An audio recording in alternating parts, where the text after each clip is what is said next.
Good morning. Hello. Welcome to Big Venus Energy. I am Lo, and this is Sharda. We're here to talk to you about some things today relating on saying no. Yeah, You know? I think everybody needs to say no a whole lot more Yes. because the opposite of no is what? Yes. When we say no to something, we are actually trying to say, I would rather not do that and I would rather do something else. So you are saying yes to something else. So, say somebody invites you to a movie and you say, no, I'm good, I don't want to go to the movie. It means you want to spend that time doing something else. It might be an activity with somebody else, for yourself. So, what do you tend to say no to?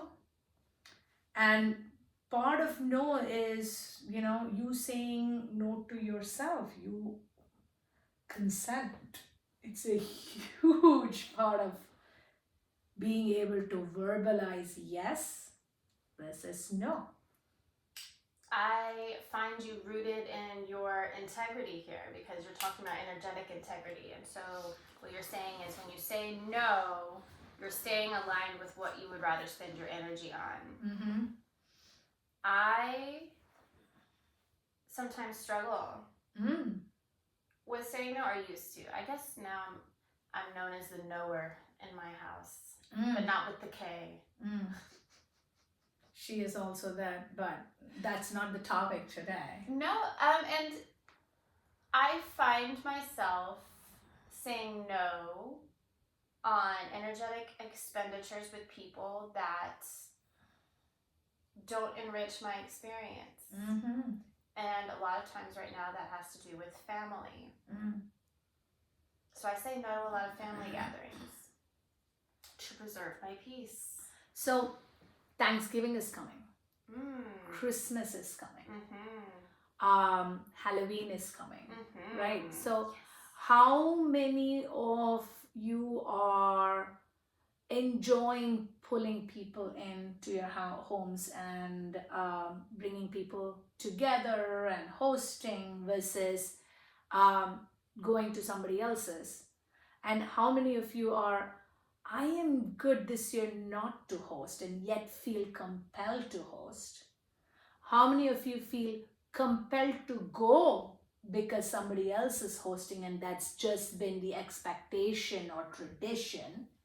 And whatever those reasons can be, or how many of you want to host but you're not able to say no to somebody else wanting to host in your family because you want to say yes to you wanting to host? Like, how many of these things are happening because of, I didn't grow up with Halloween. Okay. Right? Halloween wasn't a thing in India. Hallows Eve was a thing in the Western culture. Yes. Right?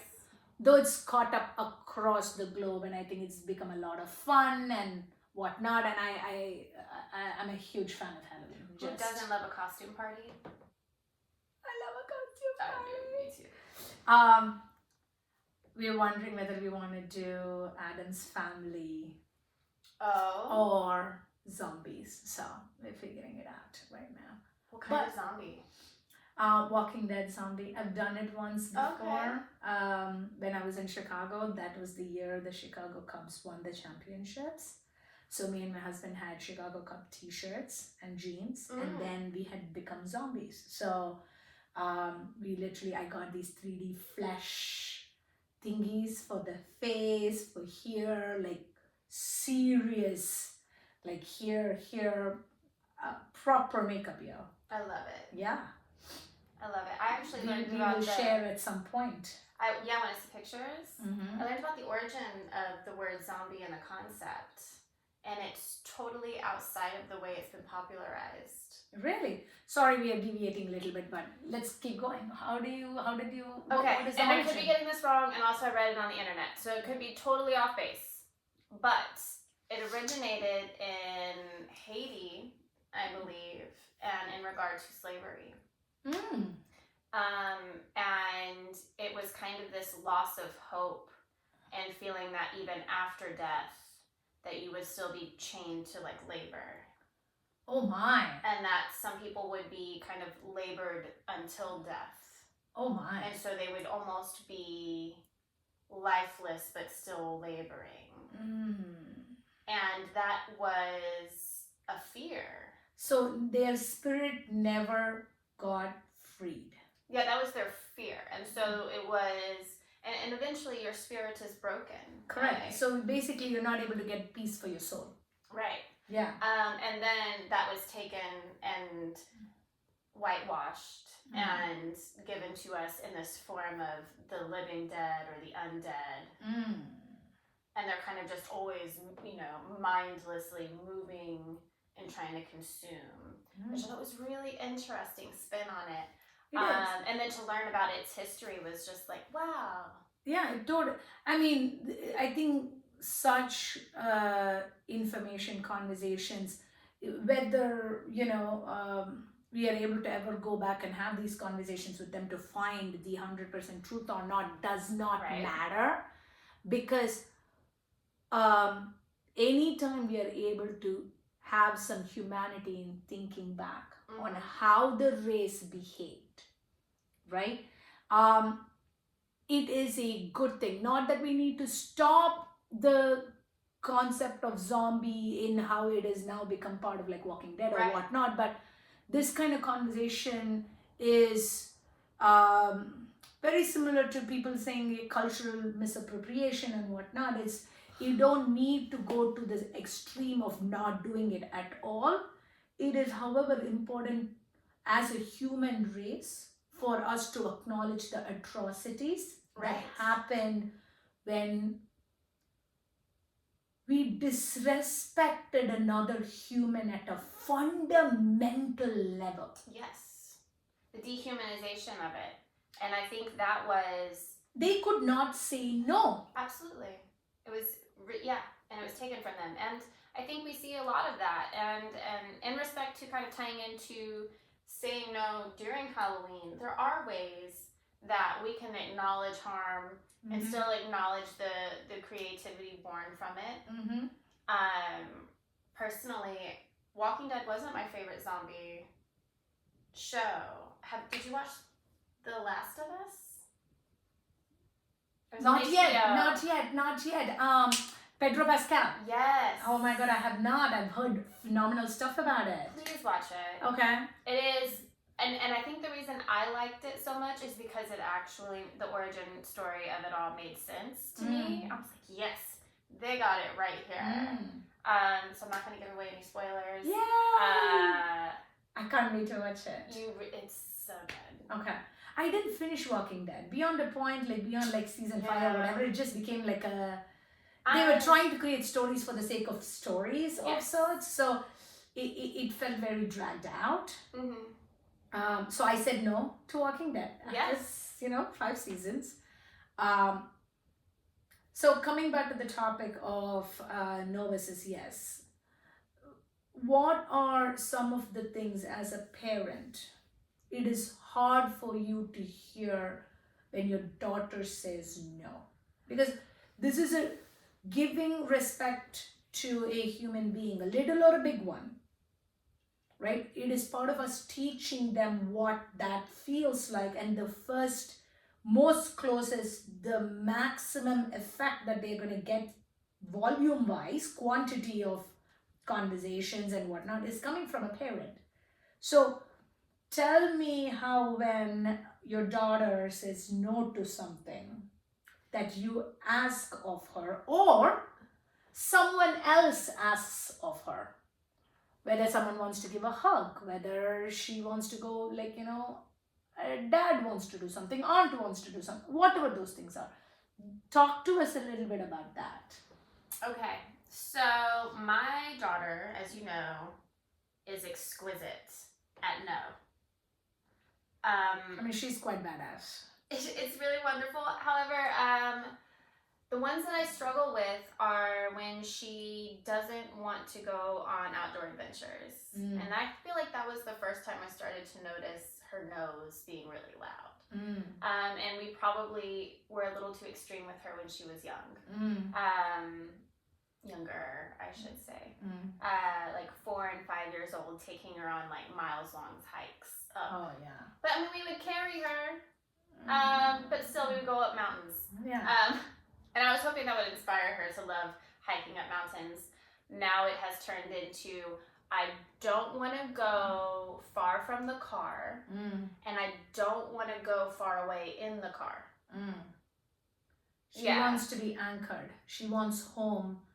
So basically, it feels like home is her comfort place and happy place and safe place. Yes, yes. And then it turned into her not wanting to go to the farmer's market on Sunday. So when we lived in Seattle, there was this beautiful farmer's market in West Seattle, and I used to buy all of my groceries there. Mm. Mariposa Farms was there, and I used to buy all of my produce there. Mm. You know, kale, carrots, cabbage, fresh greens for salads. Mm. They had a microgreen place for like sandwiches and salad toppers, and then Snow Valley mushrooms. I miss you guys. I think about you every day.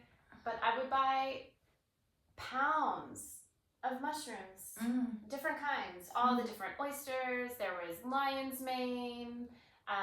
She's really missing the mushrooms. And right now. shiitake, She's just yes. going to start listing it, right? I mean, I have to tell you all, there's a whole world of them. They will enrich your culinary experience. But she would say no. She did not want to go. Salmonberry Farms, another one. I have to give all my love and flowers to them. But in that pastries, vegan pastries, fresh homebrewed farm to table like kombuchas. And they were using seasonal fruits to do them. And so we really felt connected to our community and our food, and there was musicians out there. And I, would give her little pieces of, cash to go tip the street performers. And there was a lady there who would sell a newspaper production called Real Change. And what they do is they sell them to people who are down on their luck, who are economically challenged or deprived. And they sell it to them for like 5 cents a copy. And then they get to charge like $2 and keep, the rest, keep the profit from it. And so anytime I would see someone selling Real Change, I would give them more than that. And so I taught her that. So I wanted to teach her how to invest in your community. Yeah, how to invest in your community. And why it was important. Right. Yes, and to keep it local. We would visit all of our local shops when we would eat out. And that's something I miss a lot about West Seattle. I feel like in this area, everything is so spread out, and there's not a lot of ways to invest directly into your community. McKinney downtown is pretty good in that regard, no? Yes, in some ways. I feel I'm not down there enough. There's a lot of boutiques. They're very cute. I've gone to some of their restaurants. However, being vegan, it's hard to find some of them that are accommodating. Have you tried Layered? Layered is very good. They are accommodating. Okay. They have a phenomenal polenta pancakes. Okay, that sounds amazing. No, I've not been there. Delish. I've But also wanted to go to the haunted bar that's down there. I have not gone to the haunted bar. Yeah. Okay, very cool. So coming back to Yes, are you saying no? Yes, and that was hard, so we would make her go. Yeah. Not a huge fan of doing that, but now it's kind of graduated into saying no to cleaning her room. It's my room. I get to have it how I want it. And if it's messy, that's how I want it. So how are you handling that? So she also likes to tell me that she suffers from depression. And I love that she's comfortable because I've explained that to her. We were speaking earlier about days in bed. So I struggle with that sometimes. Pretty hard. Yeah.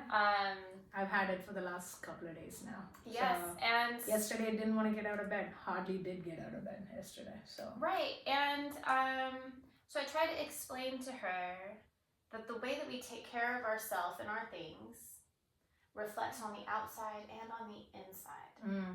And taking care of our things on the outside also begins to reflect on the inside. So all of the things that I try and Chaos teach her, outside will create chaos inside. Right. Agreed 1,000,000%.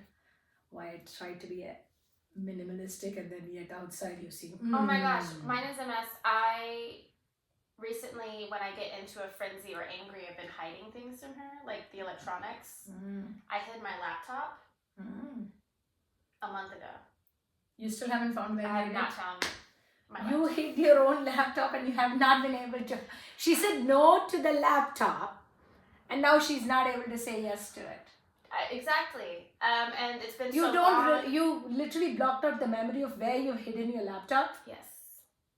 Because when I'm angry, It's in your house. Yes.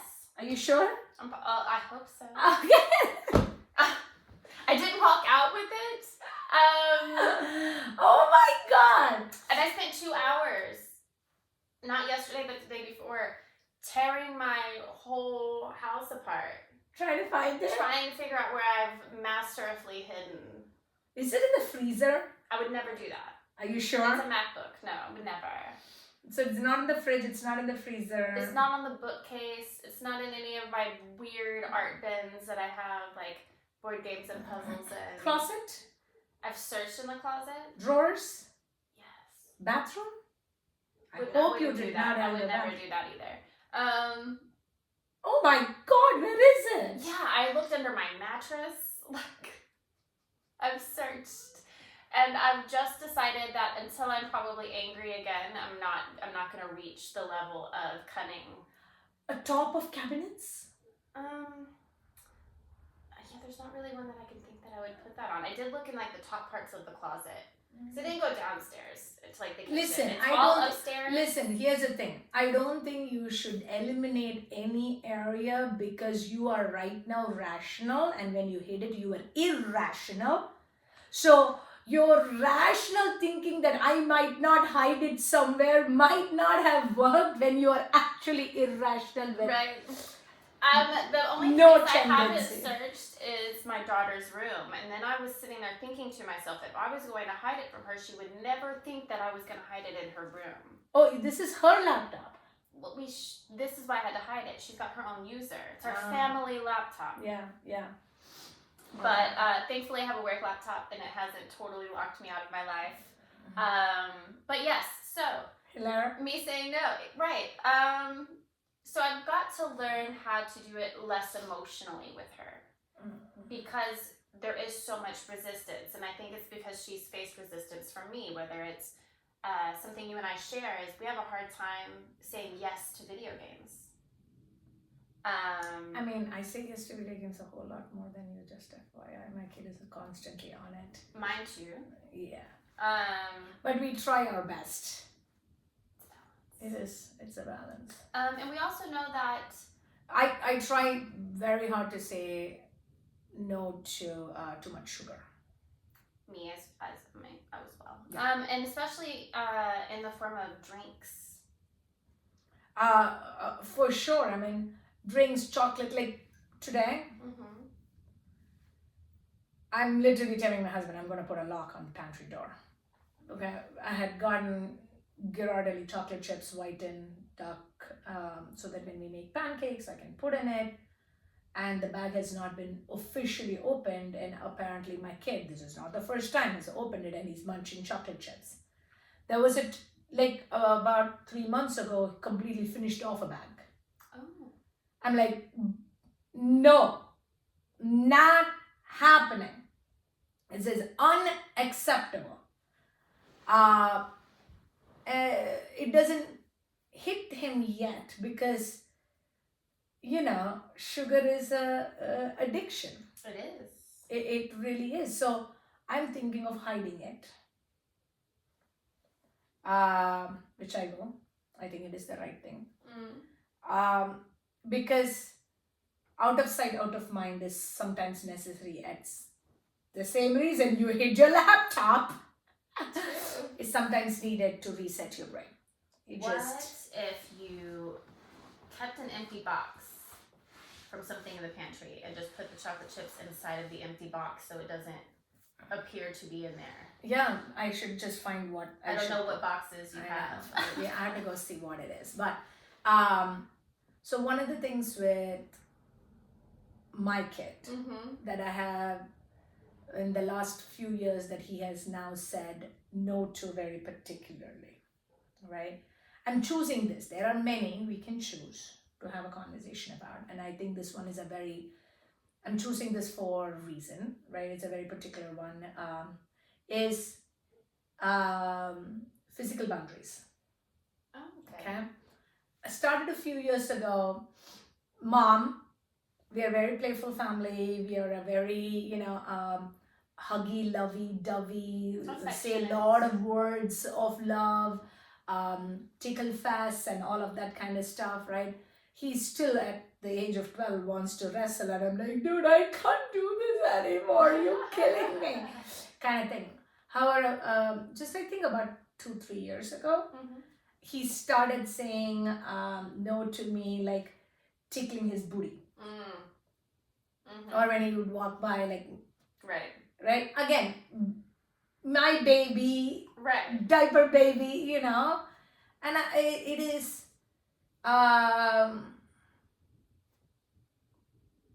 he's hitting teenage. He's not yet there, right? Yes. However, I've taken it a whole lot more seriously in the last year and a half than I did the previous year and a half. What changed? Just, I had reduced. The moment he told me, I had reduced it slowly. And then just how loud he got with his no. Mom, you promised you wouldn't. And I'm like, this is important for him for whatever reason. And if he doesn't hear the respect and feel the respect from his mom, how can he then feel comfortable enforcing that no elsewhere? It's a really good point. I started listening to physical no's with Ari very early on. We did too when he didn't want to hug certain people and stuff like that. Absolutely. Like, honey, you don't need to. If it's not something you're... As a, when children are very young, they tend to only want to feel safe with mom or dad, kind of thing, right? We were very open and understanding of it. It is with me, the mom, that I have started seeing and acknowledging a whole lot later. He would not, he's like, when I'm in the bathroom, do not come. Yes. Even when he was 9, he started saying that, like, 9 or 10, privacy. He started saying that. And we always talked about privacy. Always talked about it, right? And always executed on privacy. But he also knows until like he was 8 or so, we were helping him make sure he was shampooing properly, conditioning properly, washing your actual body parts properly, and all of that stuff. So when that shift happens between the age of 8 and then at 10, he's like, don't come in. And I'm like, all right. Because even now, like sometimes we're like, we're going to smell your hair. We're going to see whether you actually did the thing we told you to do. Or my kid loves to stay in the shower and the water. Yes. Loves to. Like whether it is a bath, he will just fill the bathtub with water and then sit. Amazing. Stew. For 45 minutes? Not amazing. I can't do it. For us, we're like, bro, you just finished tennis. Can you like not stew on that for so long? Okay, yeah. Second, you got homework to do. You got to eat and you got to go to sleep. So sometimes we have to come upstairs because he's in the bathroom. He is blasting his music. He is not hearing what we're talking, asking him to come out. And I'm like, bro, you need to come out. Mom, privacy. I'm like, listen, there is a balance I have to play here. So we took his music away. Oh, okay. From his bathroom. We plan on putting back music that has no video because it had the Alexa thing with the video. And we're like, I don't want video in your bathroom. Yeah, that's interesting. So the reason why I'm talking about this is we, from a very young age, I've been very particular about consent, about space, about when I am changing, or my husband is also very similar. AJ's dad, my kid's dad, very similar. He's like, hey, give privacy, give space. So he was never a child who would just barge into the toilet. Mom, I need you all the time. Mom, Dad, and like, nope, you need to know those things. So we raised him with those things. The same thing with him. Like, hey, you need to poop. Do you need privacy? Here is a book for you. Call us when you're done, sort of thing. Like, even when he was young, we introduced these things, right? But at the same time, helped him wipe his butt, helped him wipe his penis, and all of that stuff. And seeing the progression, because we had taught it, and seeing the progression of him, the playful booty tap. Yes. Is where, to me, oh wow, that is violating his space. That is, I have to take that no very seriously. And there are certain no's that we will like, you do not get to own that no. I really want soda or lemonade or shot. I'm like, not happening. Please buy me Robux. Not happening. I have such a hard time with Robux. Oh my God. Right. So there are things we are very comfortable. Like, I don't want to eat an apple. Absolutely. You're eating an apple. Like, there are things I'm going to veto his no very comfortably, because I know why I'm saying yes. But he doesn't like going shopping anymore. Costco trips, absolute no for him. Grocery I'm like, shopping, okay. I can't get her. Yep, absolutely. So we're like, okay, cool. Go sit and play video games. We will leave you at home. We will go finish it and come back. I vacillate there, because the reason she gave me most recently was, I don't want to spend my life grocery shopping. Ah, no. Do you think? And I was like, do you think Yeah. You think I rejoice in grocery shopping? No. So when he wants some stuff that he wants us to stock up, I would tell him, unless you're coming, it's not happening. I am not buying for you. I'll pay, which I am still kind enough to do, but if we go to Indian grocery store, so we went to Kroger and he wanted to grab, Nutella and bread, and I'm like, come, you gotta come with us. Trader Joe's, favorite grocery store for him to go. But if we are, say, doing Costco run, the only thing that we are buying in the Costco run for him would be his protein shake. Okay. Right?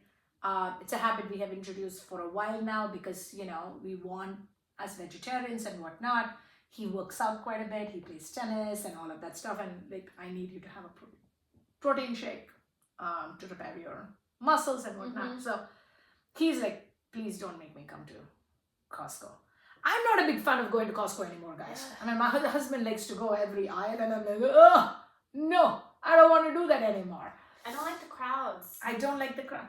And I think that's part of it, because he, like me, is a very social animal and extrovert, and he's expended his energy throughout the week at school, being on. Right. And then you're mentally drained given just school and work, and I have to be on at work all the time. He has to be on at school all the time. So he's like, I don't want to do it. I need space. He will literally use the words, I need some introversion space. And I'm like, okay, I get you.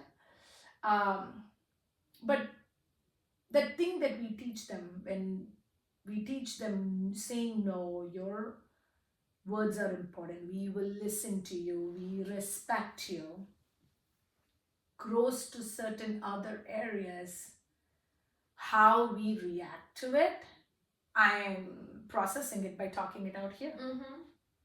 I have watched, and this is something that I had to get Ari's attention with, is if you want me to honor your no, I also need you to honor my no's. Because there's a lot of different times where, say with the Robux thing, yes, I say no, and then I end up having to say no like 80 times. Yes. And I don't like to say no that much. Mm-mm. So I've also had to say, Especially to our kids, because we want to give them the love and the attention and all of that stuff, but in the name of love, the society has created the narrative. If you love me, you will do this for me. Narrative. yes, or make you happy. Correct. And that is a bad narrative for love.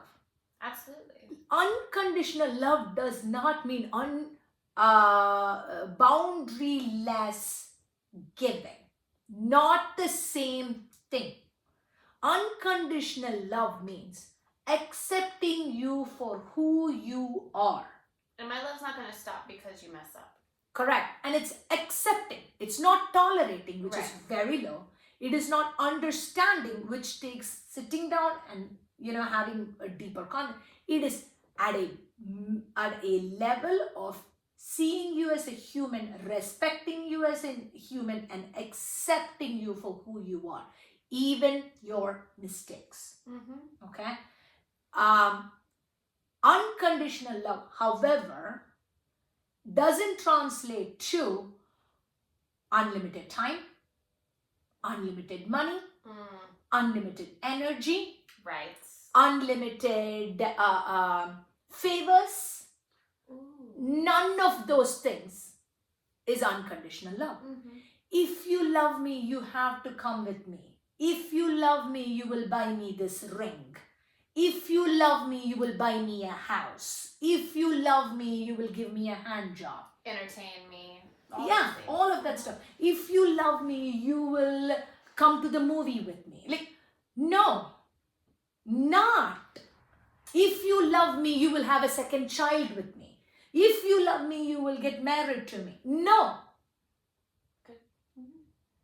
This is where we have to be very clear in understanding what no is and what yes is. And you see it play out in their relationships and in our relationships. So I think it's a lot different, and something that's given me a lot of encouragement is this year I said yes to letting Ari go ride her bike around the neighborhood with a helmet. Obviously. There's so many kids who don't wear helmets in our neighborhood. Listen, until you're old enough to make your choices and you know the consequences of those choices, please wear the helmet so that we don't freak out and panic that our baby is going to be hurt. I tell my kid all the time, like, dude, you better take care of my baby, okay? Yeah. So I, first and foremost, proud of you. Yes. Well, I just think it's important. I grew up around motorcyclists, and I've lost people on motorcycles who weren't wearing helmets.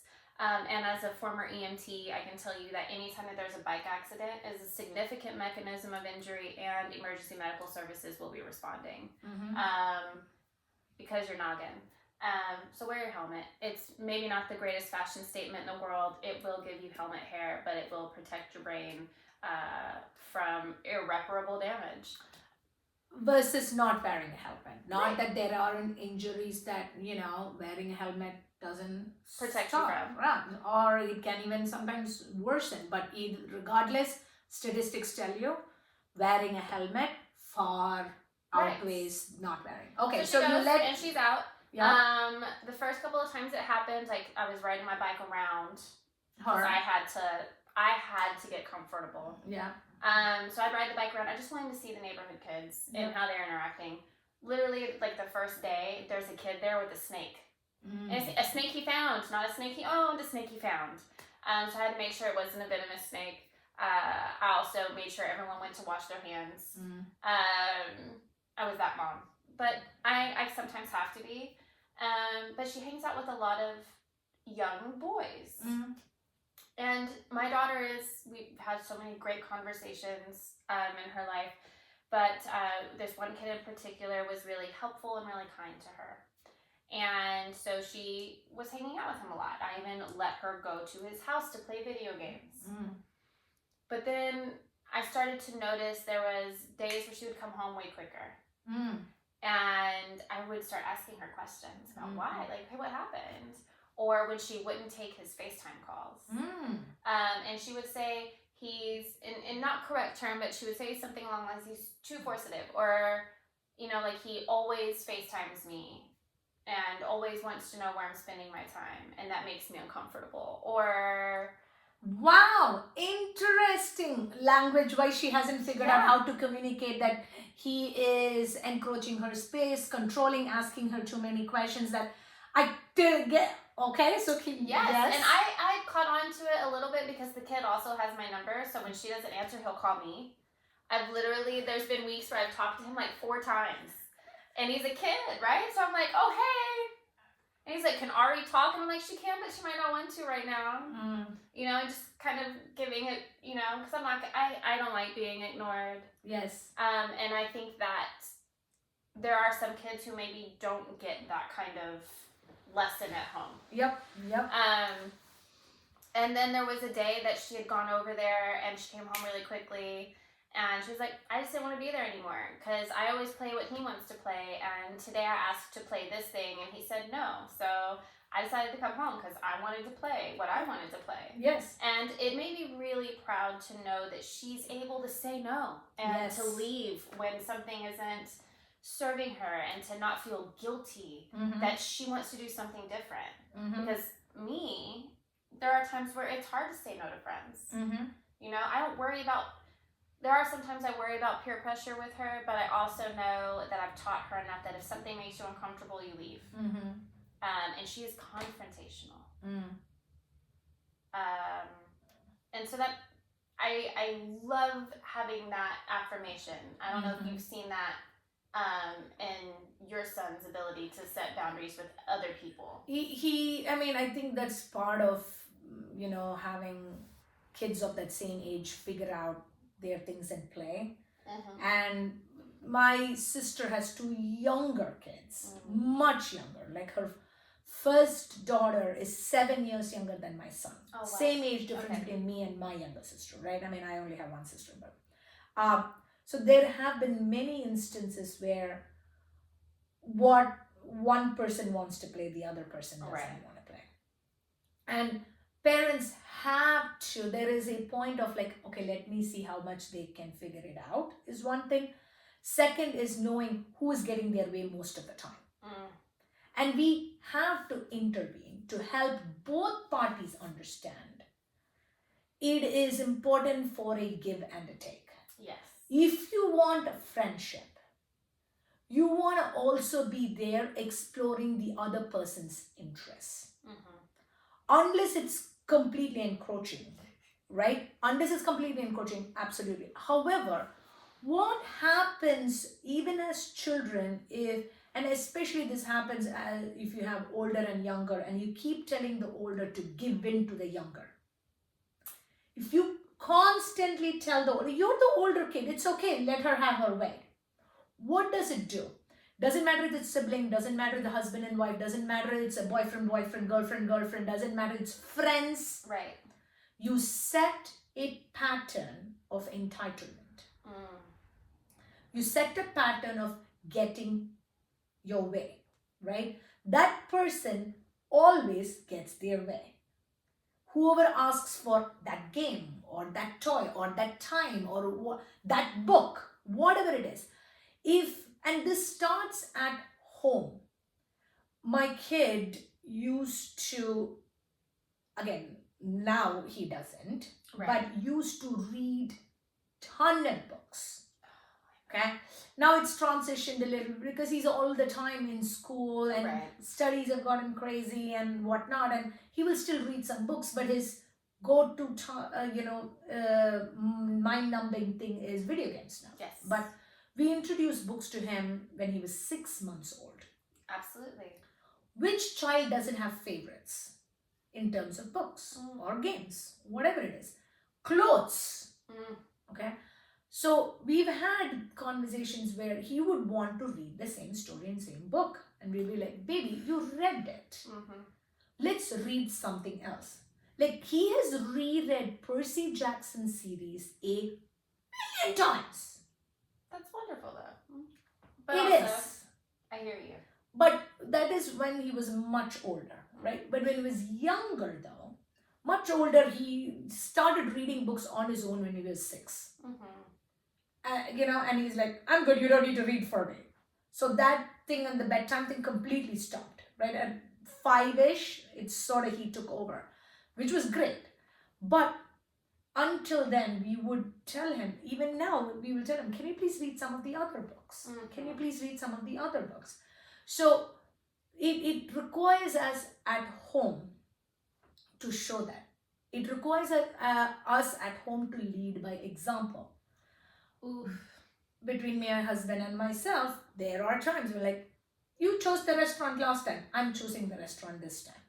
You chose the movie last time, I'm choosing the movie this time. You got to show that.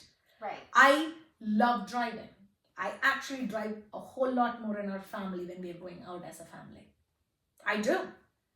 That's interesting. I absolutely enjoy the driving part. My husband likes putting music and DJing and blah, blah, blah. He also enjoys driving. Like, no question about it. There are times when I'm like, I don't want to drive, you drive, right? Yes, can I mindlessly stare out the window? Correct. His only thing is, can you not mindlessly stare at your phone all the time when we are driving? Oh no, I can't do that. I will get queasy, but sometimes Me I do. too. I get so car queasy. sick. Yeah, absolutely. So the thing with saying no is hard when you've always said yes. I have more questions. Right? Okay, so we're talking about, in family dynamics. We got 10 minutes though. Okay. All right. I just want to say, take your time. Are you as comfortable saying no to things with friends or projects? Professionally, I am at a place in my career that it's very easy for me to say no. That's not for me. Right? Okay. I'm also, however, nobody forces anything on me. I'm the one who sets most of the time the agenda. So I'm actually very conscious about the fact that I have the power. I'm, the Chief Innovation and Product Officer. Right. I run the department, Right. right? My so-called boss is the CEO. Right. We work with each other. He is not the micromanaging type or the bossy type or anything like that, right? So I do my very best not to dictate to my team either. But that's been my style, and for a long time, one of the reasons why me and our CEO work really well is I don't want to be in a culture where there is micromanaging across the board. No. I want to work with adults who understand where we are going, why we are going there, have the conversation about those things versus me having to tell you how to do your job. No, that's, you know how to do your job. You hired you to do it. Exactly. So, work-wise, to say no, very easy for me. Okay. In all honesty, very easy for me right now because I've built the credibility to do it. And it's also not unconditional. In a professional environment, quite conditional. Absolutely. Right? On the personal side, harder for me in certain areas to say no. Especially when it comes to mom or sister, my younger sister who is, my younger sister. Right. She's always the baby of the family of sorts. And I've gotten a lot better. I have, even with my husband, right? There are things, I've been with my husband since I was 18 years old, right? When you are, I am turning 43 this year. 99 we got together, 98 we met. The world we lived in that time was rom-coms and, whatever those things are, especially when you're falling in love. Right. And if oh my God, if they do this that I asked them to do, that means they love me. Not always true. Correct. So these kind of things I've learned better to say no. Even as simple as what we wanted to do for dinner yesterday, he wanted to get something and I didn't, and I'm like, no. Used to be a whole lot more accommodating of even basic shit. Mm-hmm. So I've gotten better. I think age has also helped Well, to gain the confidence. absolutely. It's been interesting for me to say no.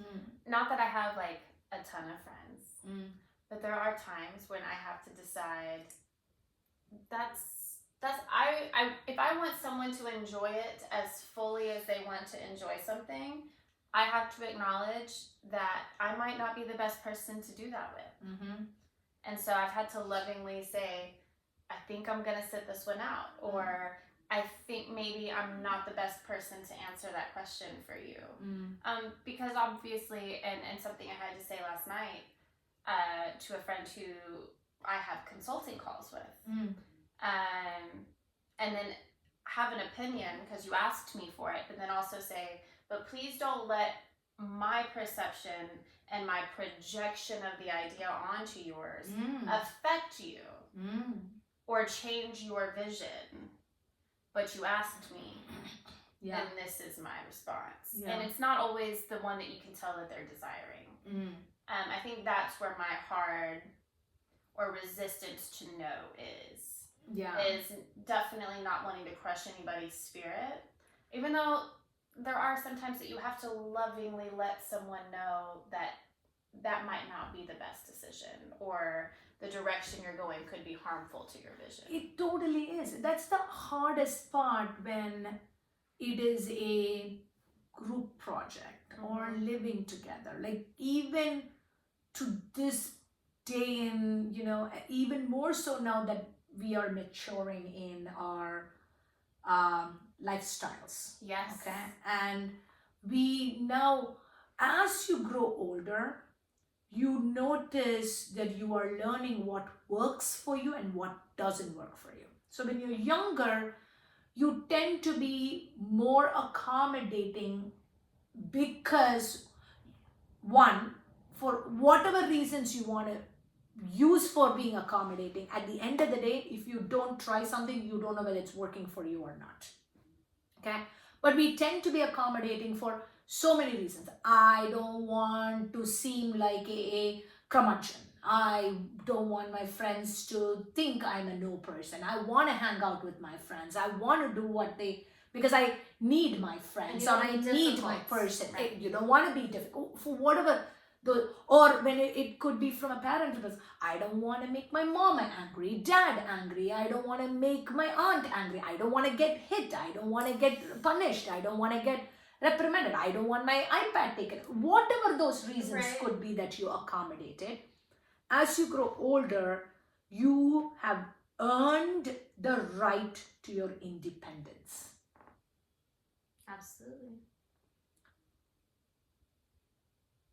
You always are allowed to have your independence to your body. Yes. It is yours. It is yours. Like nobody, this is the whole point of the slavery thing we talked about. Nobody gets to say your body is not yours to use as you see fit. Your mind, same way, right? However, body, mind, and then the third dimension that tends to play a significant role is money. Time and money. So four, right? Let's use. And therein lies when you are in, as a child, as a parent. As a parent, you can't often say no to your child when your child is crying desperately for food. You're going through your own mental state of whatever. You have to figure out which one you're going to choose at this point when you have no other support. I had postpartum depression. So, right? So there are these things where it is very hard, and we are wired, and parenting is romanticized. Partnership is romanticized. And sibling relationships are so romanticized. All of those things are romanticized, where I'm using the word romanticized because we tend to say, because of love, everything is to be given or everything can be taken. So I think as you grow older, you are more comfortable in your independence. that means you're going to have to say no to many other things. Yes. You're going to have to be comfortable on your own, making your decisions, requiring only your validation, not That's a another big one. person. It's a huge Yes, outside validation. outside validation, outside acceptance, outside friendships, outside community. Like Mhm. that is the reason why we tend to struggle in saying no, because we feel we will not be accepted. Well, I'm happy to be accepted here Oh, and here, always are. but I think it's our time almost. Right on we time. have to wrap up. 9:44. So we got Yes. 3 seconds to wrap up. We do. We would also love to hear your thoughts. I invite you, if you have anything that helps bolster you in your no, or any insights that you have, or anecdotes that you want to share about, the times that were really profound that you decided to say no to something and how maybe that led to something greater for you, I would love to hear it. I'm sure you would love to read it. Absolutely. I want to be endlessly inspired by anyone that we reach or anyone who watches this. Thanks for listening. We hope that, you're out there doing your best, whatever that looks like today. So, Thank you for tuning in. until next time. Thanks for coming. Yes, thank you. Let's go. Bye.